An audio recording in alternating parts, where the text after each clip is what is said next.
My parents chose my jobless sister over me for a luxury trip. They didn't expect what happened next. I had been planning the trip for months, a luxurious once-in-a-lifetime vacation to Europe for my parents and me. I wanted to give them something special, to show my appreciation for everything they'd done for me. But the morning we were supposed to leave, my mom smiled at me and said, "Your sister needed some rest, so we decided to take her instead." I didn't argue. I didn't even respond. I just handed over the tickets and wished them a good trip. What they didn't know was that I'd planned something they'd never forget. Let me explain. For months, I'd been saving up for this trip. I worked extra hours, skipped out on little luxuries, and even cashed in some vacation days just to make it happen. My parents had never traveled much, and I thought this would be a way to show them the world and show them how much I appreciated their sacrifices. It wasn't just any trip either. I'd booked 5-star hotels, private tours, and even a first-class flight.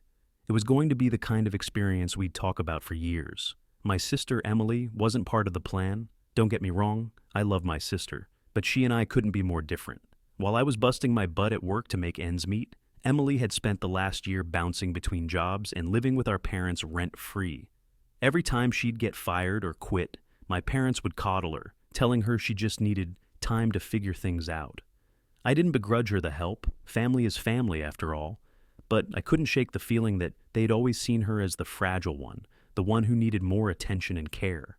And maybe that's why, deep down, I wanted this trip to be just for us. I wanted them to see me, to recognize everything I'd done to make their lives a little better.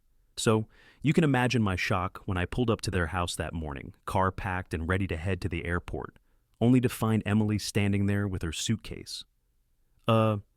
What's going on?" I asked, trying to keep my voice steady. My mom gave me one of her practice smiles, the kind that's meant to look apologetic, but just comes off smug. "We talked it over, and we think Emily could really use this trip. She's been so stressed lately, and you know how much she loves to travel." I stared at her, dumbfounded. "This was supposed to be a trip for us? I spent months planning this for you." My dad stepped in, looking uncomfortable.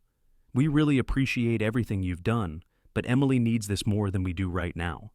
I wanted to scream. I wanted to remind them that I was the one who'd paid for everything, that I was the one who'd spent months making sure every detail was perfect. But instead, I just nodded, clenched my jaw, and said, "Fine." I drove them to the airport in silence. Emily, sitting in the back seat, was chatting away about how excited she was to see Paris, as if this trip had been her plan all along. My mom chimed in occasionally, agreeing with her or adding little details about what she wanted to see. My dad? He didn't say much. He just sat in the passenger seat, staring out the window like he was trying to avoid the tension radiating off me. I couldn't bring myself to look at any of them. My hands gripped the steering wheel so tightly I thought I might snap it in half. Every word they said felt like a slap in the face. When we got to the airport, I unloaded their bags, handed over the tickets, and forced a smile. "Have a great trip," I said, my voice tight. My mom smiled back, completely oblivious. "Thank you so much for this, sweetheart. You're such a thoughtful son." Thoughtful? Right. Emily gave me a quick hug and practically skipped off toward the terminal, dragging her carry-on behind her. My parents followed, and just like that, they were gone. As I stood there watching them disappear into the crowd, something inside me snapped. I wasn't just hurt, I was angry. I'd given them something amazing, and they'd taken it for granted. Worse, they'd handed it over to someone who hadn't lifted a finger to earn it.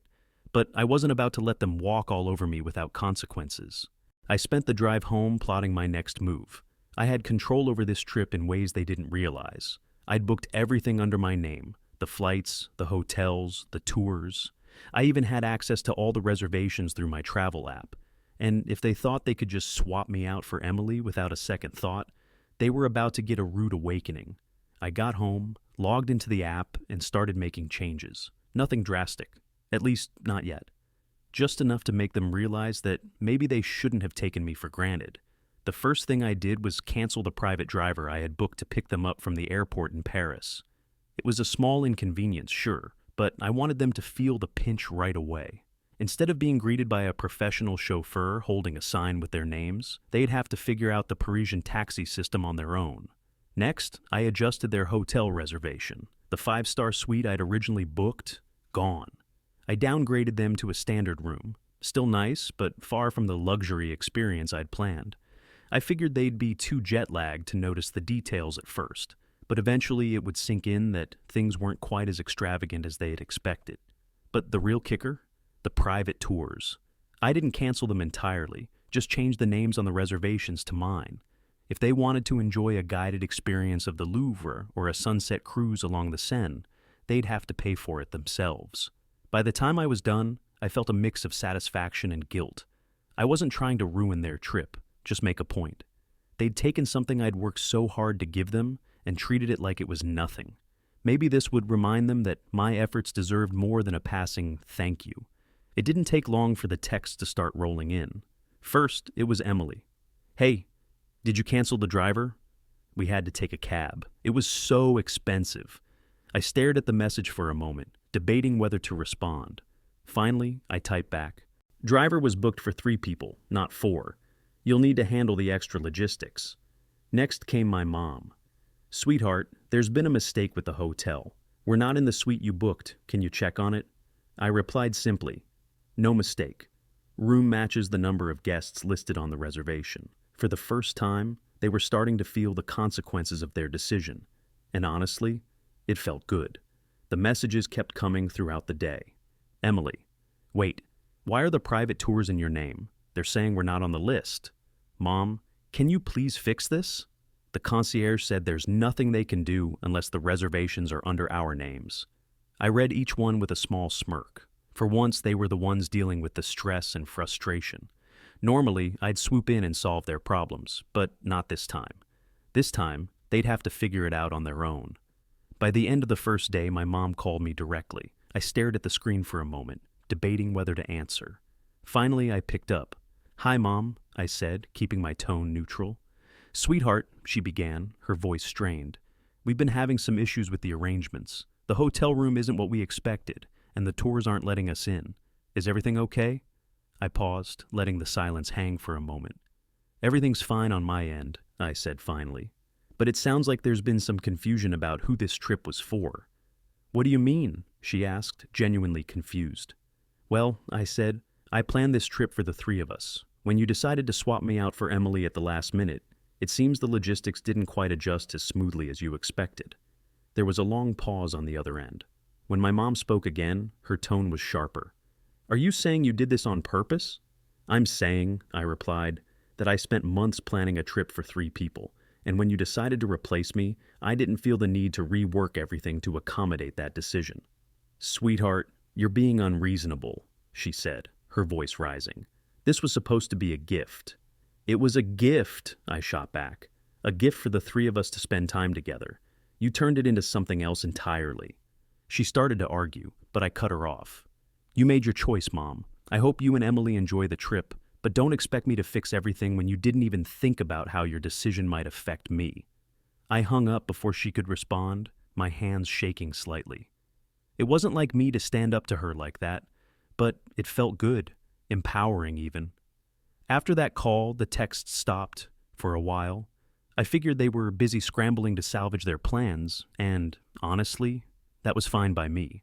I wasn't about to lose sleep over it, but then a message came in from my dad later that evening. "Dad, can we talk? I think there's been a misunderstanding." A misunderstanding? That almost made me laugh. I debated ignoring it, but curiosity got the better of me.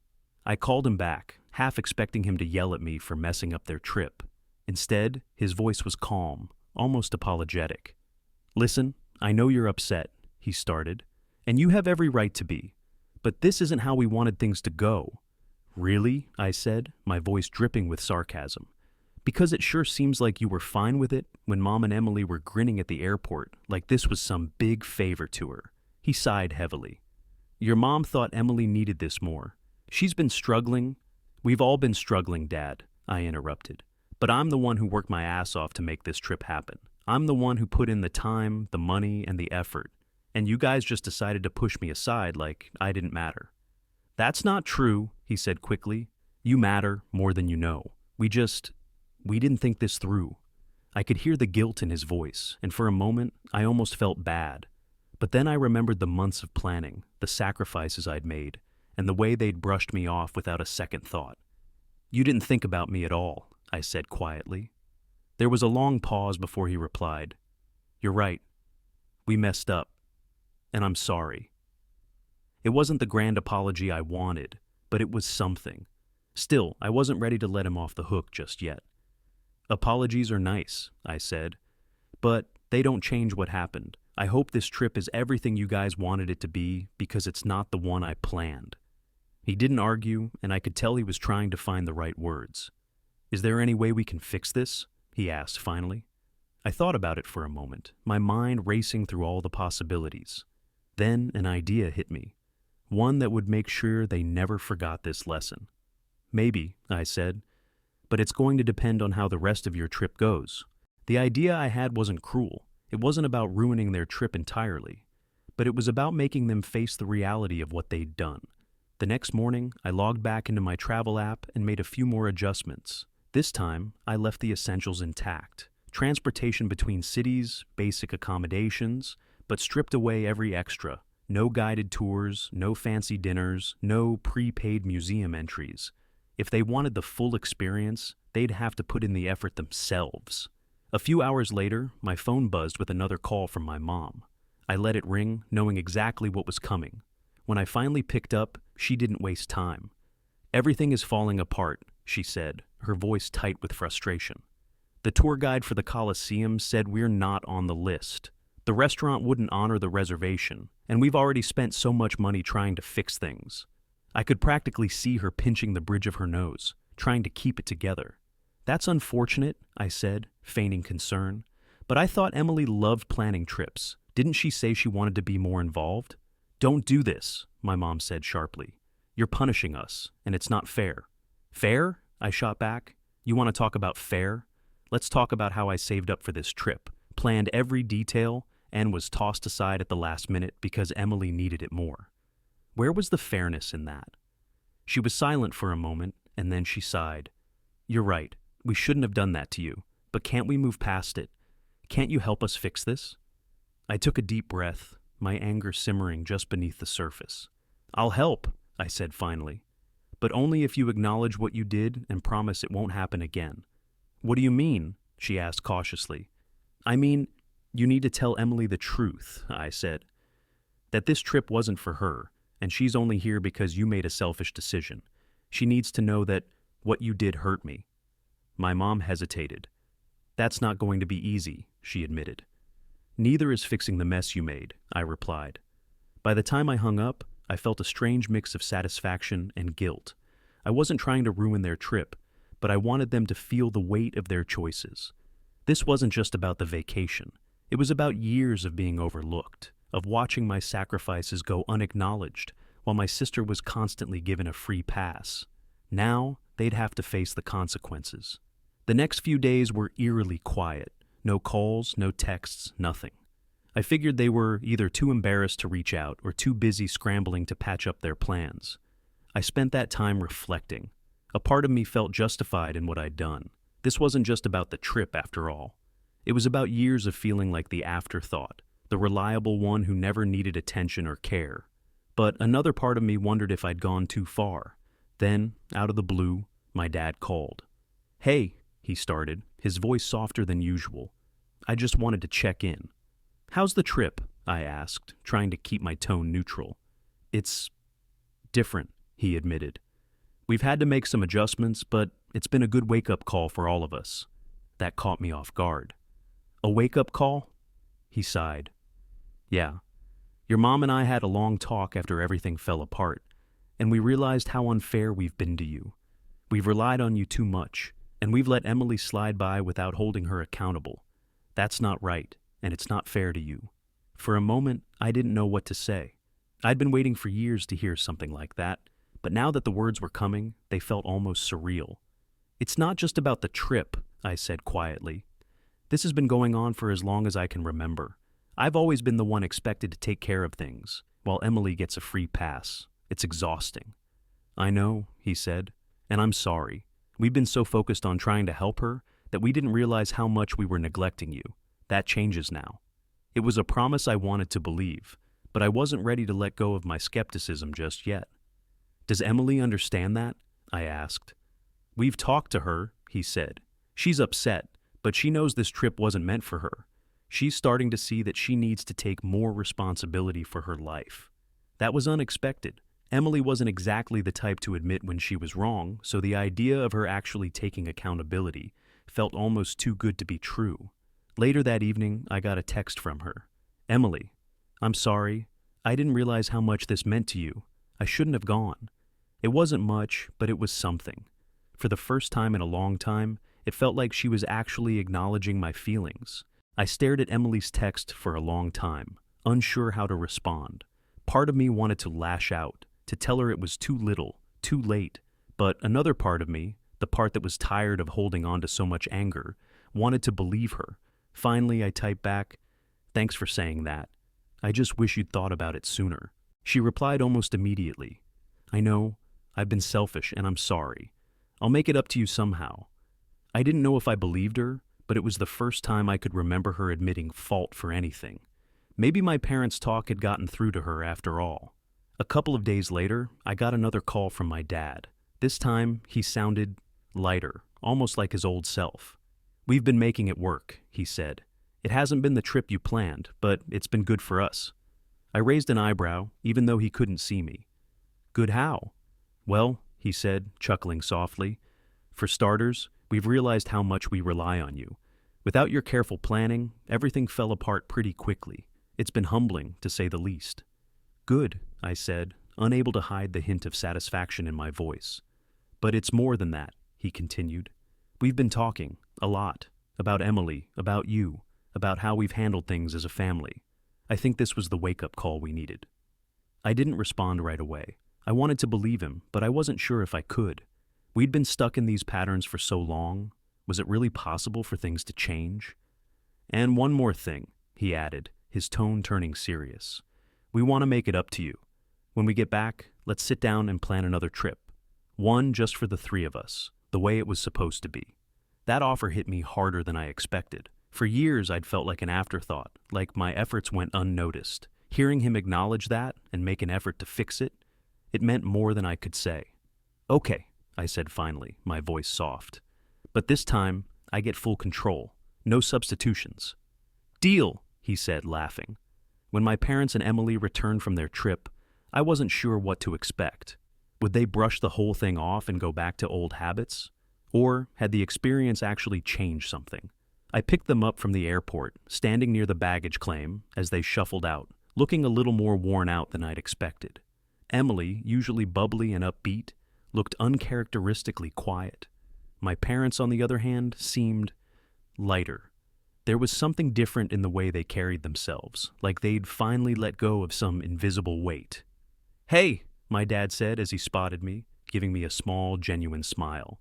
"Hey," I replied, my tone cautious. The drive home was surprisingly quiet, with none of the usual chatter or complaints about jet lag.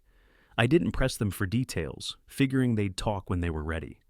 Later that evening, my mom pulled me aside while Emily and my dad were unpacking. "I just wanted to say thank you," she said, her voice soft. I blinked, confused. "For what?" "For everything," she said. "For planning the trip, for standing your ground, and for making us realize how unfair we've been to you." I didn't know how to respond. For years, I'd felt like my efforts went unnoticed, like I was the dependable one they didn't have to worry about. Hearing her say that, it was like a crack in the wall I'd built around myself. "It wasn't easy," I admitted. "But I'm glad you see where I'm coming from now." She nodded, her expression serious.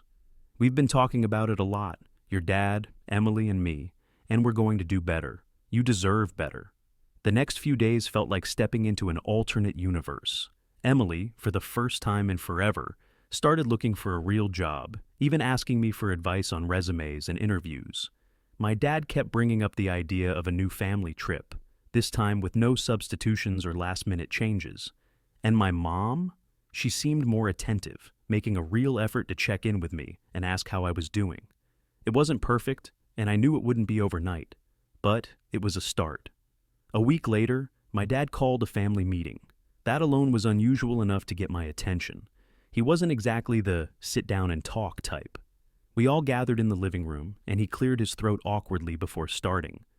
"First of all," he said, looking at me, "I want to thank you for everything, for planning that trip, for speaking up when we let you down, and for giving us the chance to make things right." My mom nodded, her eyes glistening. Emily stayed quiet, but she was listening intently, something I wasn't used to seeing from her. "We've been doing a lot of thinking," my dad continued, "and we realize that we've taken you for granted for far too long. That's on us, and we're sorry." I didn't say anything, letting him finish. "To show you how serious we are about making things right, we want to plan a new trip, one that's just for the three of us, like it should have been in the first place. And this time," my mom chimed in, "you'll have complete control. No substitutions, no changes. It'll be your trip the way you intended." Emily spoke up then, her voice softer than I'd ever heard it. "I'm sorry too," she said. "I shouldn't have gone. I didn't realize how much it meant to you, and that wasn't fair. I want to make it up to you somehow." For the first time in what felt like forever, I believed her.